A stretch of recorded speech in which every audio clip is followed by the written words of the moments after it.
So this afternoon I'll be at California Endowment and do a little 5-minute presentation and then a panel on nurturing adult relationships with minority boys. And so they wanted to know about our mentoring model. So thought what I would do is share a story that illustrates the basis of our approach, talk a little bit about our model, and then do a 30-second mentor training. I think most of you know the story, but it's about our boy Julius. Met Julius, and shortly after we met, he ended up in juvenile hall for leading a ring of guys stealing cell phones. So I was able to get on the guest list, and I went up and visited him. And I looked at Julius and I said, "You're freaking amazing." And he looked at me like, "You're freaking crazy." I said, "No, really, how'd you get 6 other guys to do something that stupid?" And within a few minutes, we were talking not about the crime or the misbehavior, but about his leadership and persuasion skills and his, communication skills. Then he got released and came back and started coming to our programs. And every time we wanted somebody, to volunteer to lead something, who was jumping up to do it, Julius, because that gift of leadership and communication, was recognized, and he wanted to live into it. Fast forward about 5 years after that fateful day in juvenile hall, and we're up on a mountain doing one of our rites of passage initiation retreats, and nascent gang set came up the mountain with us. There was about 62 boys, and reports started coming back that one guy got jumped, and there were kids with weapons, and the mentors were starting to become unhinged because of the disrespect, from the young people. And so it was obvious that we had to deal with this.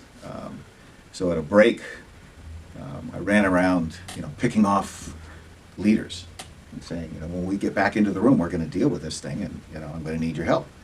We get back in the room and we bring it up. We just put it out there. It's one of our philosophies is we invite the trouble in so that we know what we have to deal with.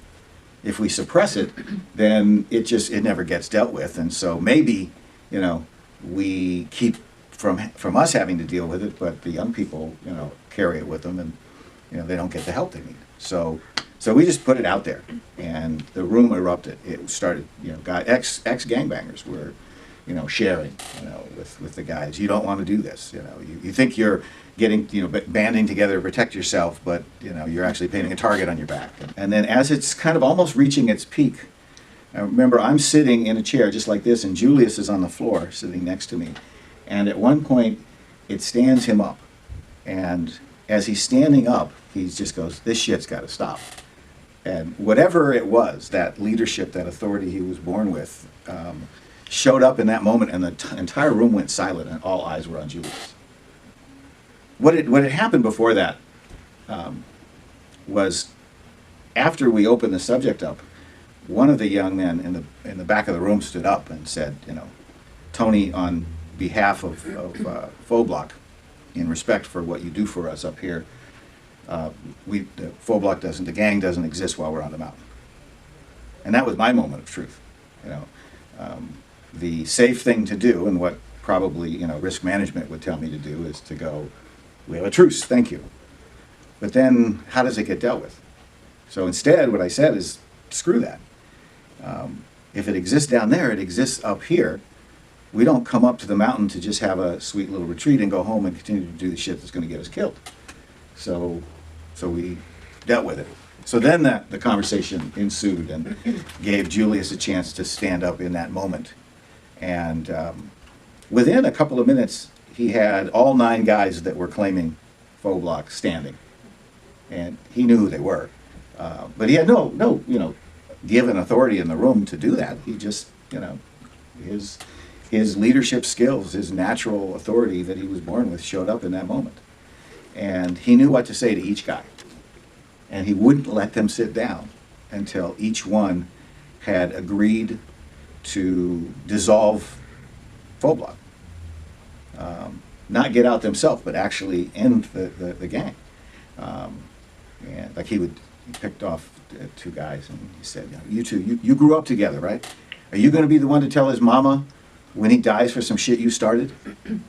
And he knew mama was the way to get through to that guy. And he knew the right thing to say to each one of these guys to get through them. And by the time he was done, all 9 guys had agreed to dissolve Faux Block.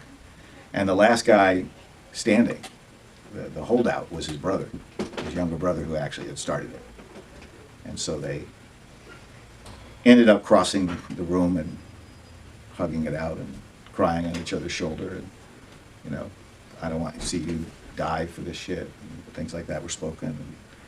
And, so that was the incentive that ended. Now, there was probably 15, 20 more guys back home. And so we actually hired somebody that's just a serious guy, Damien, that really knows how to do this stuff, and started going around the neighborhood and holding meetings to do on the ground what we did in the mountain with the guys who didn't come up the mountain with us. And it probably took almost a year, but that's a nascent gang that never really got its foothold because one young man was willing to claim his gift because it had been seen and recognized. And so our greeting in our programs is a Zulu word, Sawubona, which means I see you or we see you. And really the deep level of that means we see the gift, the strength, the beauty that you were born to bring into this world. And if we can see it, then you can claim it. And it's a deep witnessing that invites young people to be their highest self. And that's what is at the center of our model of mentoring. It's bringing adults into the lives of youth, not to give them advice about what kind of job to get or how to get better grades or things like that. Those might be ancillary benefits, but to see who they really are at their core so that they have a reason to want to grow into something big and beautiful and powerful and strong.